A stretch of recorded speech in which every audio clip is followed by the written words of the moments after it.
Raine, end the day, 32 runs ahead, Yorkshire 3-1-4 for 5. Just give us your assessment on the day, first of all. Yeah, it's probably not the day we were hoping for, but sometimes you come across some great innings, and Agarwal's innings today was a fantastic knock. We put down a couple of chances throughout the day, which we played. I think we put him down 130, went to get 170 odd. So we ruined those missed opportunities. But as a bowling unit, we've given it our all there.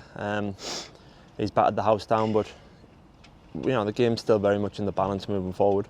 So hopefully, there's a lot to play for these next 2 days. Going to be a lot of pressure. It's going to be who can handle that out of the two teams, really. We'll get on to the bowling side of things in just a second, but just want to take you back to the start of the day. First of all, your second first-class century for Durham, first in Division 1.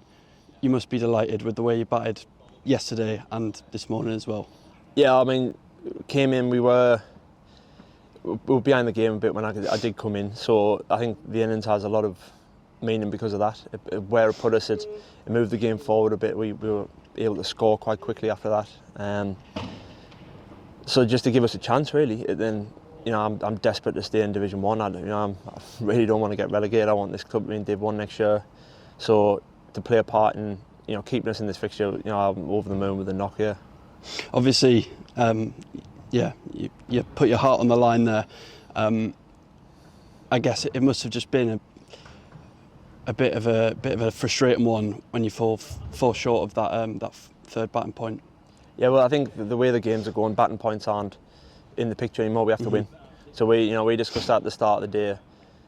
We put that out of our minds. It was about the game. So we were batting for the game. If we'd fallen just short of one, or if there was an opportunity to go for the next batting point, but it was going to be a bit of a risk, we were trying to play. We're playing this game to win, because that's what we think we need with the. I think it's obviously the Sussex Hampshire, the Hampshire Surrey game. Sorry, how that's looking. We don't want to be waiting on other results. We want to make sure we're doing our business. So, obviously it wasn't ideal. We lost a couple within the same over, so that kind of went out the window a little bit. But we were looking to, bat on as long as we could there. Yeah, you took that early strike, and then there's that frustrating period. Is the pitch not playing ball, or is it a case of just you need to work hard to take your opportunities? No, you got to work hard. I mean, they know they need a draw. There's two pitches right next to each other. They produced a very green pitch if they needed a win, and they produced a hybrid, very flat pitch if they needed a draw. So we're on the. We're on the hybrid. They need a draw. So we knew going into this game that it was throughout the game this was going to be a pretty flat pitch, good for batting. Headingley traditionally is quite quick scoring ground, so we knew we were up against it. As I said, there was just a couple of chances that we didn't take. And on good pitches and things like that you pay the price for that, and we have. Yeah, obviously, possibly the camp wasn't at its most positive going into tea, where Agarwal, as you said, played a fantastic innings. But you come back out firing straight after tea, taking 2 wickets. That felt an important moment. And although if you say we're behind the game, you've kept us definitely within a fighting chance. Yeah, I think.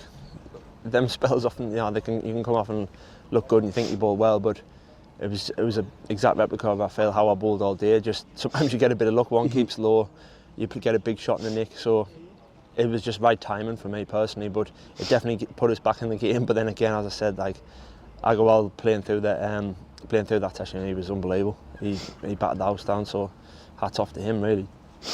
And obviously a big 2 days ahead. We've seen plenty of footmarks on the pitch. Potential for Ghaffari going into day 3 and 4. Just give us your final message ahead of the last 2 days. We know this is going to be tough. As I said, it's a hybrid. It's a hybrid for a reason, so that it won't break up and it won't spin as much. But there's a little bit there from, and it's going to be 2 days of proper hard work, and there's going to have to be some unbelievable match-winning performances from our dressing room, and we know that. And I back the lads that have been there. Someone will step up and put that performance in.